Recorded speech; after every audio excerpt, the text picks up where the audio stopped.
Informasi lainnya, Saudara Menteri Keuangan Sri Mulyani melantik 22 pejabat eselon 1, termasuk Jaka Budi Utama sebagai Dirjen Bea Cukai dan Bimo Wijayanto sebagai Dirjen Pajak. Menteri Keuangan Sri Mulyani berharap dua pejabat yang baru dilantik mampu membantu menaikkan penerimaan negara dan berperan dalam perbaikan transparansi tata kelola. Sri Mulyani juga meminta pejabatnya untuk menjaga integritas di lingkungan Kementerian Keuangan. Salam sejahtera untuk kita semua dengan penuh tanggung jawab. Kepada seluruh pejabat yang baru dilantik, jaga integritas dan etika serta kejujuran. Ini bukan untuk memuaskan pimpinan.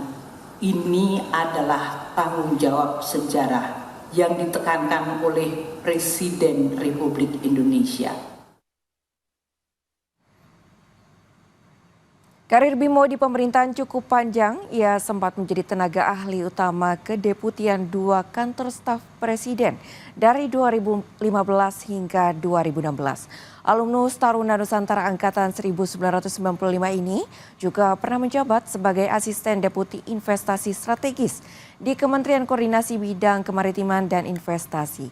Ia juga menjadi Komisaris Independen PT Paros Tbk dan jabatan terakhirnya adalah Sekretaris Deputi Bidang Kerjasama Ekonomi dan Investasi Kemenko Perekonomian. Menteri Koordinator Bidang Perekonomian Erlangga Hartarto menyatakan Jaka Budi Utama yang baru dilantik sebagai Direktur Jenderal Bea dan Cukai saat ini sudah berstatus purnawirawan.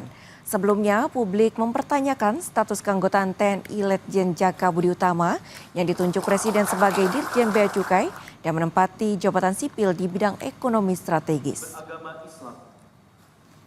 Pak Jaka juga tentu mempunyai tugas yang tidak mudah karena bea cukai ini menjadi harapan daripada seluruh dunia usaha karena barang keluar masuk gateway-nya itu ada di bea cukai.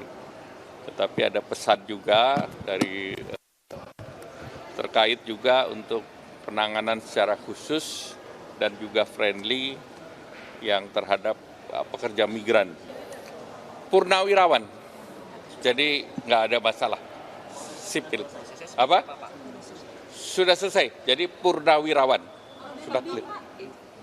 Kan beliau Sestamabin. Ya, terima kasih.